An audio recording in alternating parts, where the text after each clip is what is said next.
ഈശോമിശിഹായ്ക്കും സ്തുതിയായിരിക്കട്ടെ. മരണം വരെ വിശ്വസ്തനായിരിക്കുക, ജീവന്റെ കിരീടം നിനക്ക് ഞാൻ നൽകും. വെളിപാടിൻ്റെ പുസ്തകം 2-ാം അധ്യായം 10-ാം വാക്യം. അതിസ്നേഹമുള്ളവരെ, ഈ ജീവന്റെ കിരീടം സ്വന്തമാക്കിയവളാണ് വിശുദ്ധ വിർജീനിയ. ഇറ്റലിയിൽ ജനോവയിൽ ചെന്തൂരിയോണെ ബ്രച്ചെല്ലി എന്ന ശ്രേഷ്ഠ കുടുംബത്തിൽ 1587 ഏപ്രിൽ 2-ാം തീയതി ജോർജ് ചെന്തൂരിയോണയുടെയും ലേലിയ സ്പിനോളയുടെയും ഓമന മകളായി വിർജീനിയ ജനിച്ചു. ചെറുപ്പത്തിൽ തന്നെ സന്യാസ ആശ്രമത്തിൽ ചേർന്ന് മരണം വരെ ഒരു ഏകാന്ത ജീവിതം നയിച്ച് കന്യകയായി ജീവിക്കണമെന്നായിരുന്നു അവളുടെ അതിയായ ആഗ്രഹം.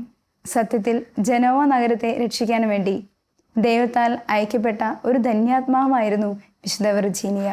വിവാഹ ജീവിതം ഇഷ്ടമില്ലെങ്കിലും തൻ്റെ പിതാവിൻ്റെ നിർബന്ധത്തിന് കീഴ്വഴങ്ങി അവൾ വിവാഹിതയായി.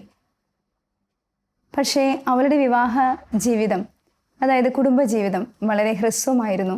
അകാലത്തിൽ ഭർത്താവ് മരണമടഞ്ഞ് 20-ാം വയസ്സിൽ വിർജീനിയ വിധവയായി.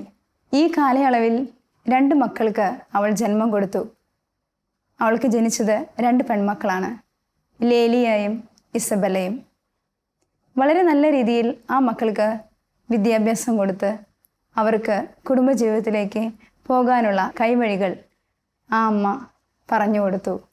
സ്നേഹമുള്ളവരെ, വിശുദ്ധ വിർജീനിയയുടെ ഈ ജീവിതം നമുക്കും ഒരു പ്രചോദനമാണ്. ഭർത്താവ് മരിച്ചതിന് ശേഷവും ആ പ്രഭു കുടുംബത്തിൽ അവൾ തൻ്റെ തീക്ഷ്ണമായ പ്രാർത്ഥനയും ത്യാഗപൂർണമായ പരിത്യാഗ പ്രവൃത്തികളും വളരെ തീക്ഷ്ണതയോടെ തന്നെ തുടർന്നുകൊണ്ട് പോന്നു. പിന്നീട് മരം കോച്ചുന്ന ഒരു തണുപ്പുള്ള രാത്രിയിൽ കാൽവരിയിലെ കുരിശിന് കീഴിൽ മുട്ടുകുത്തി പ്രാർത്ഥിച്ചുകൊണ്ടിരിക്കുന്ന ഒരു രാത്രി പുറത്തുനിന്ന് ഒരു ദീനരോദനം അവൾ കേൾക്കുകയാണ്. ഓടിച്ചെന്ന് വാതിൽ തുറന്നു നോക്കിയപ്പോൾ ഒരു കൊച്ചു പെൺകുട്ടി ഉടുതുണിക്ക് മറുതുണിയില്ലാതെ അവൾ ഉറക്കെ കരയുകയാണ്. തൻ്റെ സ്വന്തം പുതപ്പെടുത്ത് ആ കൊച്ചു കുഞ്ഞിനെ അവൾ മാറോട് ചേർത്തണച്ച് തന്നെ സ്വന്തം കട്ടിലിൽ കിടത്തി ഉറക്കി ശാന്തമായി അവൾക്കൊരു രാത്രി സമ്മാനിച്ചു. വീണ്ടും വിർജീനിയ തിരിച്ചു വന്ന് കുരിശിന് കീഴെ മുട്ടുകുത്തി കണ്ണുകളടച്ച് കരഞ്ഞ് പ്രാർത്ഥിക്കുകയായിരുന്നു. അപ്പോഴാണ് പരിശുദ്ധ അമ്മ പ്രത്യക്ഷപ്പെട്ട് അവളോട് പറയുന്നു, വിർജീനിയ, കഷ്ടപ്പെടുന്ന പാവങ്ങളെ സഹായിക്കുന്നതിൽ നീ വ്യാപൃതിയാകണം എന്നതാണ് എൻ്റെ മകൻ്റെ അഭീഷ്ടം. ഈ അശരീരി കേട്ട് അവൾ കണ്ണു തുറന്ന് നോക്കിയപ്പോൾ ആരെയും കാണാനായിട്ട് സാധിച്ചില്ല. ഈ വചനം അവളുടെ ഹൃദയത്തിൽ സ്പന്ദിച്ചു കൊണ്ടിരുന്നു. ഈ അശരീരി അവളുടെ കാതുകളിൽ അലയടിച്ചു കൊണ്ടിരുന്നു. അധിക നാൾ നീണ്ടു നിന്നില്ല. ഈ കുഞ്ഞിൻ്റെ കൈയും പിടിച്ച് ആ പ്രഭു കുടുംബത്തിൻ്റെ സുഖ സൗകര്യങ്ങളെല്ലാം മാറ്റിവെച്ച് ആ കുടുംബത്തിൻ്റെ പടികൾ അവൾ പതുക്കെ പതുക്കെ ഇറങ്ങി. മറ്റെവിടേക്കുമല്ല, ചേരികളിലേക്ക്, വഴിയിറമ്പുകളിലേക്ക്, അനാഥ മന്ദിരങ്ങളിലേക്ക്, അനാഥ ബാല്യങ്ങളുടെ ഇടയിലേക്ക്, വൃദ്ധന്മാരുടെ ഇടയിലേക്ക് എന്നു വേണ്ട അവളുടെ സേവനം, മനുഷ്യചേതന ദൈവസ്നേഹത്തിന് വേണ്ടി എവിടെയെല്ലാം സ്പന്ദിക്കുന്നുവോ അവിടെയെല്ലാം അവൾ തൻ്റെ സേവനവും സമർപ്പണവും വഴി വേദനിക്കുന്ന മനുഷ്യ മക്കളുടെ വിവിധങ്ങളായ കാൽവരികളിലേക്ക് അവൾ ഇറങ്ങിച്ചെന്നു. സർക്കാർ ഉപേക്ഷിക്കപ്പെട്ട ധാരാളം മക്കളെ വിർജീനിയയെ ഏൽപ്പിച്ചു. നാടുതോറും ഈ മക്കളെ സംരക്ഷിക്കാൻ വേണ്ടി അവൾ കൈകൾ നീട്ടി. ഈ മക്കൾക്ക് വേണ്ടി അവളുടെ ജീവിതം മാറ്റിവെച്ചു. ഒരു കുഞ്ഞിൽ നിന്ന് തുടങ്ങിയ അവളുടെ സേവനം അധികം താമസിയാതെ 500-ലേക്കും 600-ലേക്കും വ്യാപിച്ചു.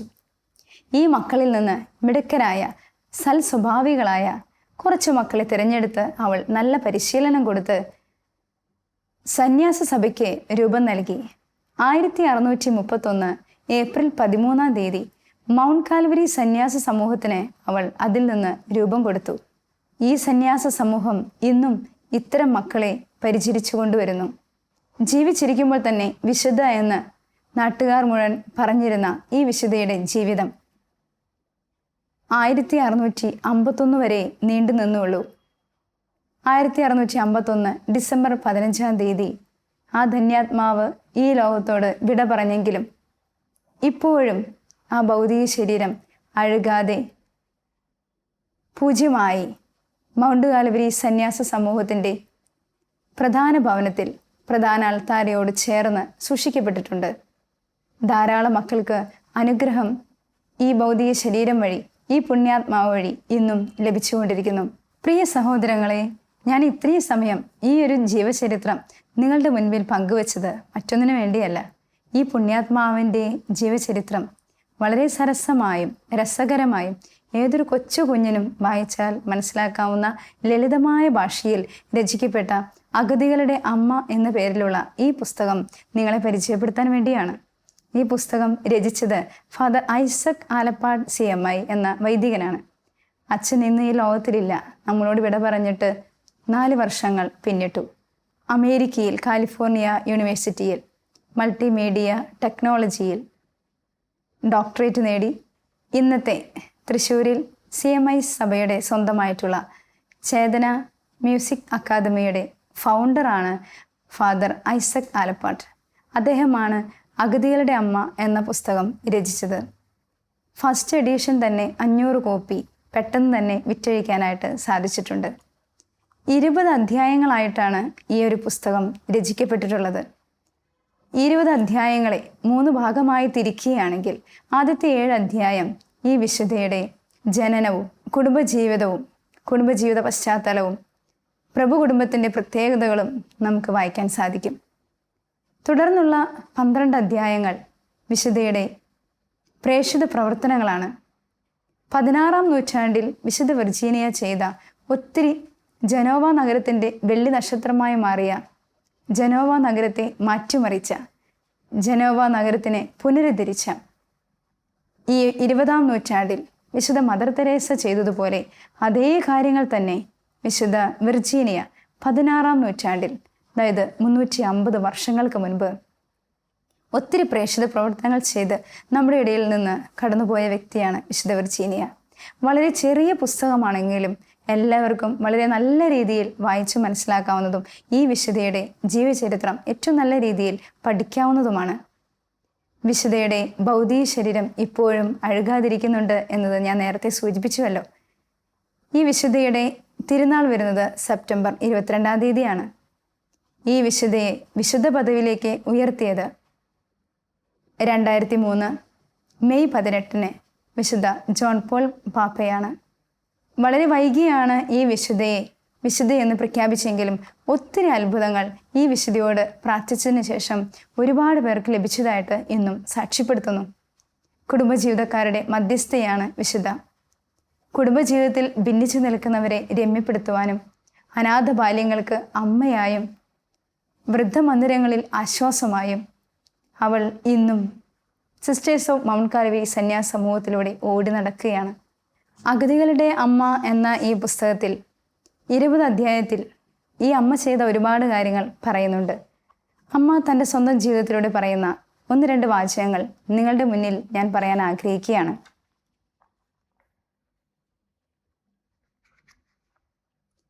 ഏതു വിജയത്തിൻ്റെ പുറകിലും കഠിനാധ്വാനമുണ്ടായിരിക്കും, പരിത്യാഗമുണ്ടായിരിക്കും, സ്ഥിര പരിശ്രമമുണ്ടായിരിക്കും. പക്ഷേ വിശുദ്ധ മദർ വിർജീനിയയുടെ ജീവിതത്തിലോ മറ്റൊന്ന് കാണാൻ സാധിക്കും. ദൈവപരിപാലനയിലുള്ള ഉറച്ച വിശ്വാസം. ദൈവത്തിൻ്റെ അനന്തമായ പരിപാലനയിൽ ആഴമായി വിശ്വസിച്ചിരുന്നു വിശുദ്ധ വിർജീനിയ. അതോടൊപ്പം തന്നെ ഈ വിശുദ്ധിയിൽ കണ്ടിരുന്ന മറ്റൊരു ഗുണം ഉന്നതമായ ലക്ഷ്യബോധമാണ്. വിശാലമായ കാഴ്ചപ്പാടും ഉന്നതമായ ലക്ഷ്യബോധവും അവരുടെ ജീവിതത്തിൽ ഒത്തിരി അത്ഭുതങ്ങൾ പ്രവർത്തിക്കുന്നതായിട്ട് കാണാൻ സാധിക്കും. തുടർന്ന് ഈ പുസ്തകത്തിലൂടെ ഒന്ന് കണ്ണോടിക്കുമ്പോൾ 7-ാമത്തെ അധ്യായത്തിൽ നാം വായിക്കുന്നു, പ്രാർത്ഥനയുടെ പിൻബലത്തോടെയുള്ള പ്രവർത്തനം. നേരത്തെ സൂചിപ്പിച്ചല്ലോ, ഒരു കുഞ്ഞിൽ നിന്ന് 500-600 മക്കളിലേക്ക് ഇവരുടെ ഭവനം വർദ്ധിച്ചത്. ജീവിതത്തിലുടനീളം ദൈവത്തിൻ്റെ പരിപാലനാ വിശേഷം മുഴുവൻ നീണ്ടു നിൽക്കുന്നത് നമുക്ക് കാണാൻ സാധിക്കും. അതിലൊരു സംഭവം നിങ്ങളുമായി പങ്കുവയ്ക്കാൻ ഞാൻ ആഗ്രഹിക്കുകയാണ്. ഒരു ദിവസം 3 ഭവനങ്ങളിലും ഭക്ഷണത്തിന് ഒന്നും ഉണ്ടായിരുന്നില്ല. വിർജീനിയയ്ക്ക് ഉത്കടമായ മനോവേദന തോന്നി. എങ്കിലും അവൾ ഭഗ്നാശയായില്ല. ദൈവത്തിൽ ശരണം അർപ്പിച്ചുകൊണ്ട് പ്രാർത്ഥിച്ചു. 400ഓളം വിശക്കുന്ന വയറുകൾക്ക് ഭക്ഷണം എവിടെ നിന്ന് ലഭിക്കും? ഈ പ്രാവശ്യം സഹായമെത്തിയത് കടൽ വഴിക്കാണ്. തൻ്റെ കച്ചവടച്ചരക്ക് കയറ്റിയ കപ്പലുമായി സ്പെയിനിലേക്ക് പോയിരുന്ന ഒരു കച്ചവടക്കാരൻ ജനോവ തുറമുഖത്തിറങ്ങി വിർജീനിയയെ സമീപിച്ച് വലിയൊരു സംഖ്യ സംഭാവന കൊടുത്ത് പിൻവാങ്ങി. മറ്റൊരവസരത്തിൽ തണുപ്പുകാലത്തേക്കുള്ള വസ്ത്രങ്ങൾ വാങ്ങുന്നതിനായി വിർജീനിയ തുണിക്കടയിലേക്ക് പോയി. നമുക്കറിയാലോ, ഇറ്റലി ഏറ്റവും കൊടും തണുപ്പിൻ്റെ ഒരു രാജ്യമാണ്. റൊക്കം കൊടുക്കാൻ അവരുടെ കയ്യിൽ പണമില്ലായിരുന്നു. കടം കൊടുക്കാനാണെങ്കിലോ കടക്കാർ സമ്മതിച്ചില്ല. ആ വിഷമസന്ധിയിൽ ഒരു അജ്ഞാത മനുഷ്യൻ കടയിലേക്ക് കയറി വന്ന് കുറേ സ്വർണ്ണ നാണയങ്ങൾ വിർജീനിയയുടെ മുൻപിൽ വെച്ചുകൊണ്ട് സ്ഥലം വിടുകയാണ്. പെട്ടെന്ന് വിർജീനിയ തിരിഞ്ഞു നോക്കിയപ്പോൾ ആരെയും കാണാൻ സാധിച്ചില്ല. നന്ദി പറയുവാനായി തിരിഞ്ഞു നോക്കിയതാണ്. പക്ഷേ ആ കടയുടെ ഉടമസ്ഥനെ മാത്രമാണ് അവൾക്ക് കാണാൻ സാധിച്ചത്. ഇതിൽ നിന്നെല്ലാം ദൈവത്തിൻ്റെ ഇടപെടലുകൾ ആഴമായി നമുക്ക് അനുഭവിക്കാൻ സാധിക്കും. മറ്റൊരു സംഭവം കൂടെ നിങ്ങളോട് പങ്കുവയ്ക്കുകയാണ്. ഒരു ക്രിസ്തുമസ് രാത്രി ക്രിസ്തുമസ് ആഘോഷിക്കുവാനായി ഭവനത്തിൽ കാര്യമായിട്ടൊന്നുമില്ല. 600ഓളം മക്കൾക്ക് എന്തു കൊടുക്കും? എങ്കിലും ദൈവം എല്ലാം കാണുന്നുണ്ട് എന്ന പ്രതീക്ഷയോടെ വിർജീനിയ ഓരോ ദിവസവും പ്രതീക്ഷയോടെ മുന്നേറുകയാണ്. കുറെ ചെന്നപ്പോൾ തനിക്ക് മുൻപേ ഒരു കൂട്ടം കഴുതകൾ ഭാരം വഹിച്ചുകൊണ്ട് മുൻപേ പോകുന്നത് അവൾ കണ്ടു. അവയെ നയിക്കുവാൻ ആരും ഉണ്ടായിരുന്നില്ല എന്നതായിരുന്നു മറ്റൊരു വാസ്തവം. എങ്കിലും അവ നേരെ പോയത് ആ മൗണ്ട് കാൽവരി ഭവനത്തിലേക്കായിരുന്നു. ആശ്രമത്തിൻ്റെ മുറ്റത്തെത്തിയപ്പോൾ സന്ദർശന മുറിയിലെ സിസ്റ്റർ കഴുതകൾക്ക് പിന്നിൽ വിർജീനിയയെ കണ്ടതിനാൽ മദർ കൊണ്ടുവരുന്നതായിരിക്കാം എന്ന് കരുതി ആ സിസ്റ്റർ അതെല്ലാം വാങ്ങിവെച്ചു. ക്രിസ്തുമസ് ആഘോഷിക്കാനുള്ള വിഭവങ്ങളായിരുന്നു അവയെല്ലാം. വിർജീനിയ കടന്നു വന്നപ്പോൾ ആ സഹോദരിയോട് ചോദിച്ചു, ആരാണ് സഹോദരി ഇതെല്ലാം കൊണ്ടുവന്നത്? അറിയില്ല മദറെ, ഈ കഴുതക്കൂട്ടത്തിൻ്റെ പുറകിൽ അങ്ങയെ കണ്ടതുകൊണ്ടാണ് ഞാൻ ഈ വസ്തുക്കളെല്ലാം വാങ്ങിവെച്ചത്. വീണ്ടും നന്ദി പറയാനായി ആ കഴുതക്കൂട്ടത്തിനെയും കൂടെ ആരെങ്കിലും ഉണ്ടോ എന്ന് അവൾ പിന്തിരിഞ്ഞു നോക്കി. പക്ഷേ അവിടെയും അവൾക്ക് ആരെയും കാണാൻ സാധിച്ചില്ല. ഇതും മറ്റൊരു അത്ഭുതമാണ്. ജീവിച്ചിരിക്കുമ്പോൾ തന്നെ ദൈവത്തിൻ്റെ അനന്തമായ പരിപാലനയിൽ ആഴമായി വിശ്വസിച്ച് ദൈവത്തിൻ്റെ അത്ഭുതങ്ങൾ നേരിട്ട് അനുഭവിച്ചവളും ദർശിച്ചവളുമാണ് വിശുദ്ധ വിർജീനിയ. ഇങ്ങനെയുള്ള അവസരങ്ങളിൽ ഇതിനെയെല്ലാം പ്രതി അവൾ ഒന്ന് ചെയ്തിരുന്നു. തൻ്റെ മക്കളെ കൂട്ടി ദേവാലയത്തിൽ ദിവ്യകാരുണ്യത്തിൻ്റെ സന്നിധിയിൽ കൈകൾ കൂപ്പി അവൾ പ്രാർത്ഥിച്ചിരുന്നു, നന്ദി പറഞ്ഞിരുന്നു. ഓരോ തവണയും നന്ദി പറയും തോറും കൂടുതൽ കൂടുതൽ അനുഗ്രഹങ്ങൾ അവളുടെ ജീവിതത്തിൽ ഭവിച്ചുകൊണ്ടിരുന്നു. ഈ പുസ്തകം നിങ്ങളെ പരിചയപ്പെടുത്തുമ്പോൾ ഇതിലെ മറ്റൊരു അധ്യായം കൂടെ, അതായത് ഈ പുസ്തകം വായിച്ചപ്പോൾ എൻ്റെ മനസ്സിനെ വളരെയധികം സ്വാധീനിച്ച മറ്റൊരു അധ്യായം കൂടെ നിങ്ങളുടെ മുന്നിൽ അല്പം വായിക്കാൻ ഞാൻ ആഗ്രഹിക്കുകയാണ്. കുരിശുകൾ, കൂടുതൽ കുരിശുകൾ എന്ന അധ്യായത്തിൽ വിശുദ്ധ പറഞ്ഞു വയ്ക്കുന്നു, ദൈവം തന്നെ സ്നേഹിക്കുന്നവർക്ക് നിരവധി കുരിശുകൾ നൽകുന്നു. സ്വർണം അഗ്നിയിൽ ശുദ്ധീകരിച്ചെടുക്കുന്നത് പോലെ താൻ സ്നേഹിക്കുന്നവരുടെ ജീവിതത്തെ ശുദ്ധീകരിച്ചെടുക്കാനാണ് ദൈവം അങ്ങനെ കുരിശുകൾ നൽകുന്നത്. പിന്നിട്ട 60 വർഷത്തെ ത്യാഗപൂർണമായ ജീവിതത്തിനിടയ്ക്ക് കുരിശിൻ്റെ വില മദർ ശരിക്കും മനസ്സിലാക്കിയിരുന്നു. കാരണം സർക്കാരിൽ നിന്നും ഒത്തിരി അവഗണനകളാണ് വിശുദ്ധയ്ക്ക് ലഭിച്ചത്. പല കടകളുടെയും പല സമയം സർക്കാർ ഓഫീസുകളുടെയും മുന്നിൽ ഇരു കൈകളും നീട്ടി ഈ മക്കൾക്ക് വേണ്ടി സാമ്പത്തികമായും ഭൗതികമായും ഒത്തിരി സഹായങ്ങൾ ലഭിക്കാൻ വേണ്ടി കൈകൾ നീട്ടിയെങ്കിലും പലപ്പോഴും തുപ്പലുകൾ മാത്രമാണ് ഈ വിശുദ്ധയ്ക്ക് കൈമുതലായി ലഭിച്ചത്. വീണ്ടും വീണ്ടും അവൾ ചോദിക്കുമായിരുന്നു, എൻ്റെ മക്കൾക്ക് വേണ്ടി നിങ്ങൾ എന്താണ് തരിക? അതുകൊണ്ട് തൻ്റെ ജീവിതത്തിൻ്റെ സായാഹ്നത്തിൽ കൂടുതൽ പ്രായശ്ചിത്ത പ്രവൃത്തികൾ ചെയ്ത് ആത്മവിശുദ്ധീകരണം ത്വരിതപ്പെടുത്തുവാൻ മദർ നിശ്ചയിച്ചു. എല്ലാ ദിവസവും ഉച്ചയ്ക്കും വൈകിട്ടും ലഘുഭക്ഷണം മാത്രം കഴിച്ച് അവൾ ഉപവസിച്ചു. പൊതുഭക്ഷണ സമയത്ത് അവൾ ഒന്നും ഭക്ഷിച്ചിരുന്നില്ല. പല ദിവസങ്ങളിലും മുഴുവൻ സമയവും ഉപവാസമായിരുന്നു.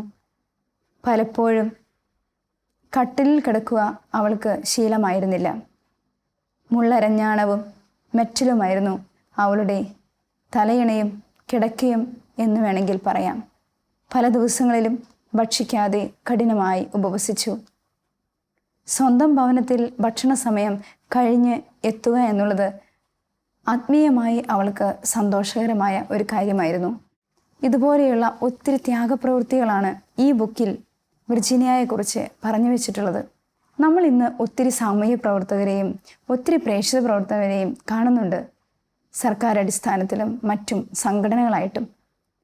പക്ഷേ അതൊരു മുഴുവൻ പ്രേക്ഷിത പ്രവർത്തനമായിട്ടോ മുഴുവൻ സാമൂഹ്യ പ്രവർത്തനമായിട്ടോ നിലനിൽക്കുന്നില്ല. എല്ലാം സ്വന്തം താല്പര്യങ്ങൾക്ക് വേണ്ടി മാറ്റിവെക്കുന്നതായിട്ട് നമുക്ക് കാണാൻ സാധിക്കും. പലപ്പോഴും അത് പാതി വഴിയിൽ വെച്ച് ഉപേക്ഷിക്കപ്പെട്ടതായിട്ടും കാണാൻ സാധിക്കും. പക്ഷേ വിർജീനിയ അങ്ങനെയായിരുന്നില്ല. അവൾ നമ്മുടെ എല്ലാം ജീവിതത്തിന്, സാമൂഹ്യ പ്രവർത്തകർക്കും ഒരു വിളക്കുമരമായ ഭാര്യമാർ, അമ്മമാർ, അമ്മായിയമ്മമാർ, അമ്മൂമ്മമാർ, വിധവകൾ, അർപ്പിത ജീവിതം നയിക്കുന്ന സന്യാസിനികൾ എന്നുവേണ്ട ഏത് ജീവിതാന്തസ്സിൽപ്പെട്ടവർക്കും വിർജീനിയ ഒരു വിളക്കുമരം തന്നെയാണ്. അവളൊരു ഉത്തമ മാതൃകയാണ്. പ്രിയമുള്ള അമ്മമാരെ, സഹോദരങ്ങളെ, ഈ പുസ്തകത്തിൽ ഓരോ അധ്യായവും ഒന്നും വായിച്ച് പിന്മാറുമ്പോൾ എല്ലാം നമ്മുടെ മനസ്സിനെ ഏറ്റവും സ്പർശിക്കുന്നതാണ്. ഈ വിശുദ്ധയുടെ ജീവിതം അഗതികളുടെ അമ്മ എന്ന ലളിതമായ സരസമായ ഭാഷയിൽ രചിക്കപ്പെട്ട് നമ്മുടെ കൈകളിലെത്തിയപ്പോൾ വളരെ സന്തോഷകരമായിരുന്നു. ഇത് നിങ്ങളും വായിക്കണമെന്ന് ആഗ്രഹിക്കുകയാണ്. എന്നെ സ്പർശിച്ച മറ്റൊരു സംഭവം കൂടെ ഞാനൊന്ന് വായിച്ചു കൊള്ളട്ടെ.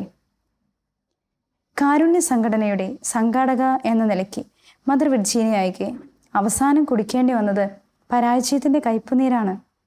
ആരംഭഘട്ടത്തിൽ കാരുണ്യ സംഘടനയുടെ 100 അംഗങ്ങളും അതീവ തീഷ്ണതയുള്ളവരും ആത്മാർത്ഥമായ അധ്വാനം കാഴ്ചവെച്ചവരുമായിരുന്നു.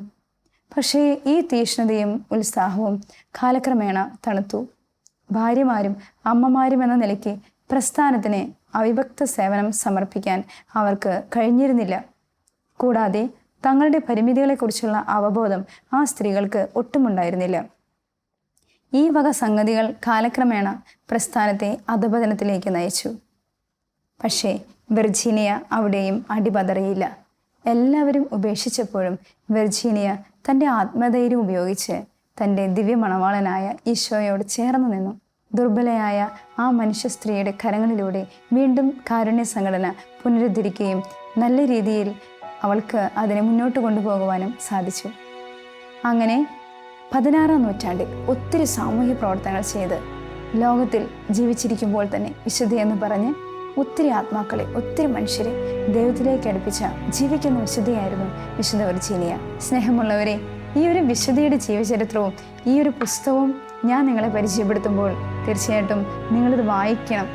സെപ്റ്റംബർ 22 വിശുദ്ധ വിർജീനിയയുടെ തിരുനാൾ ആഘോഷിക്കുമ്പോൾ അഗതികളുടെ അമ്മയായി നിങ്ങളുടെ മനസ്സിലും ഈ അമ്മ സ്ഥാനം പിടിക്കട്ടെ. 9 ദിവസത്തെ നീണ്ടു നിൽക്കുന്ന നൊവേന ചൊല്ലിക്കൊണ്ട് ഈ വിശുദ്ധയുടെ അനുഗ്രഹം പ്രാപിക്കാൻ നിങ്ങൾക്ക് ഏവർക്കും സാധിക്കട്ടെ.